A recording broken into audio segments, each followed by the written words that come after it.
আর কয়দিন পরে কোরবানির ঈদ। এবারের ঈদকে সামনে রেখে সিলেটের গোয়াইনঘাটে জমে উঠেছে কোরবানির পশুর হাট। ক্রেতা বিক্রেতাদের হাঁক ডাকে মুখরিত হাট প্রাঙ্গণ। এবছরও কোরবানির পশুর দাম বেশি বলে জানান ক্রেতারা।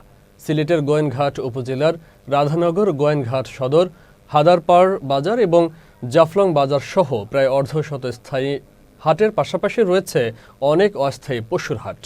এবছর ক্রেতাদের চাহিদা মাঝারি গরু আর বড় গরুর দামের দিকে বেশি থাকায় ক্রেতারা এই বাজার থেকে অন্য বাজারে ছুটে বেড়াচ্ছে।